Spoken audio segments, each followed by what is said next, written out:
Imam Tahawi clearly states that this is one of the impenetrable aspects of our theology.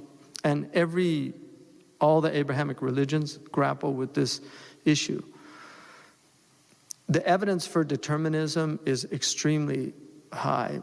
Many mathematicians who are not believers are deterministic, like they really believe that the world is completely determined, and that when you look at all the variables, whatever happens could not have, and nothing else could have happened when you take in all the variables. And so there's that aspect that's very real about life, that things happen, and had like those kids, had they not gone to IHOP, and the Prophet said, use if, it'll open the door of shaitan, because shaitan wants you to grieve.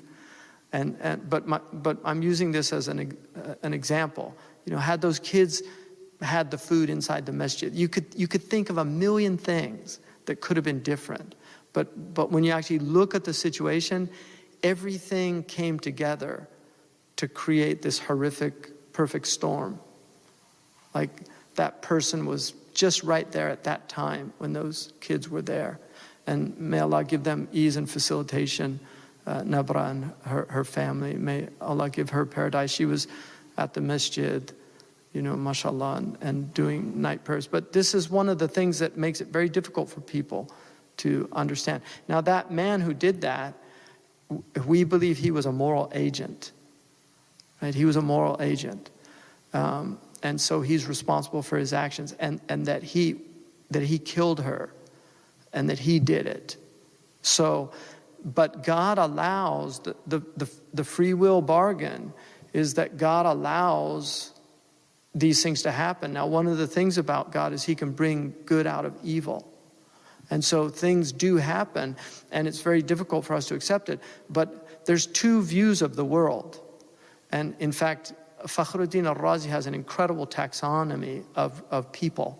And he begins that all the world can be divided into two: skeptics, and then people that believe that the fire burns, that there's axiomatic truths in the world, like something cannot be and not be at the same time.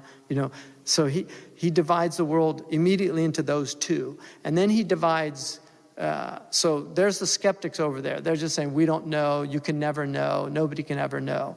And then there's the other group, and he says that's the majority of people that actually believe that the world has knowledge, that there's knowledge in the world, that we can know things.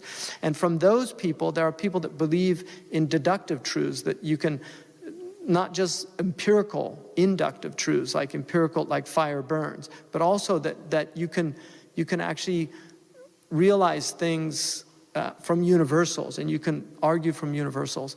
And then he says, and that group is the majority. And then he says, from those, you're further divided into people that believe the world was created, and then the people believe the world was always here. And he says the majority think it was created. And then he says, from those, that's further divided into two: those who think that the world was created, that it created itself. Remember, this is like, we're looking at, he died in 1206, I think.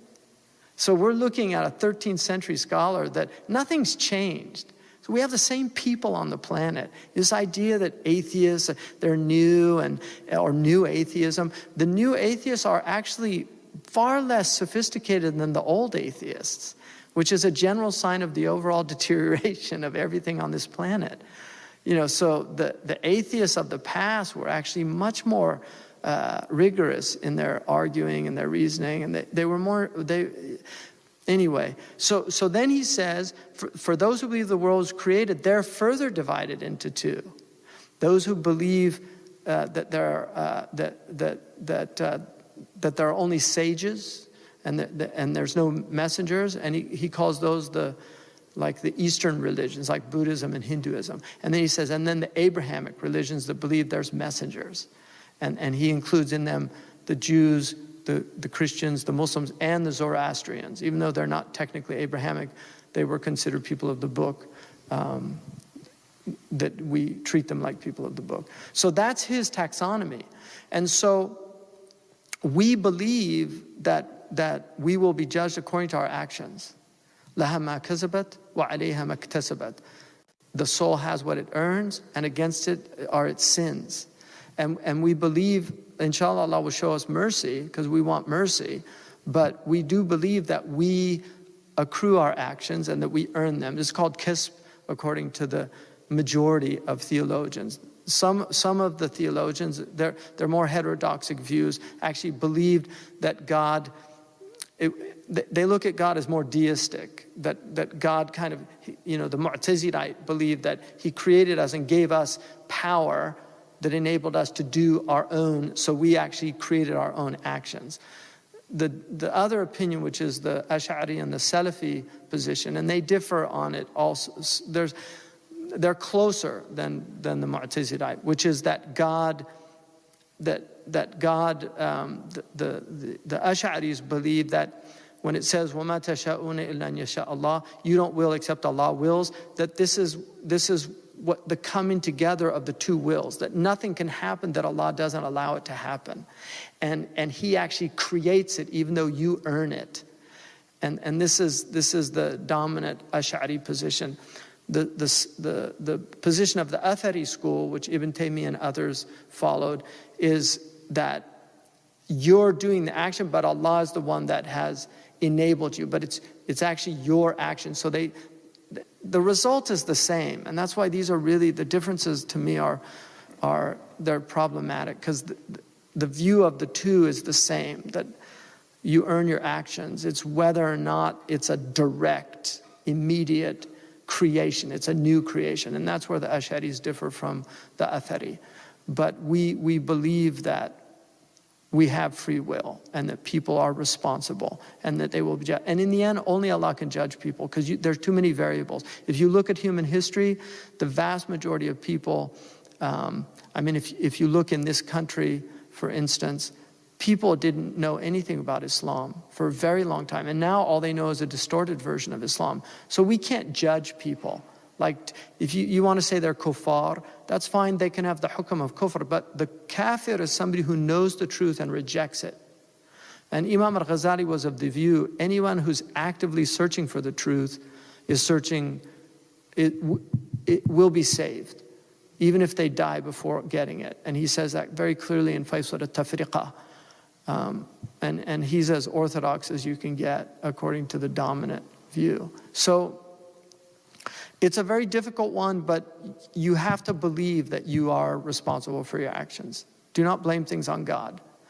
But once things have happened, the best thing to do is accept it, that's the qadar.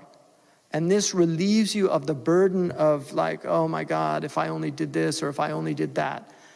Nothing else could have happened. Once it's happened. But before it's happened, you have to see yourself as fully responsible. Once it's happened, you're responsible if you did something wrong, and hopefully if you did something right, you also get the reward for that. But you have to see it as nothing else could have happened. So it's like having bifocals. You can't look at this thing without seeing it at these two levels.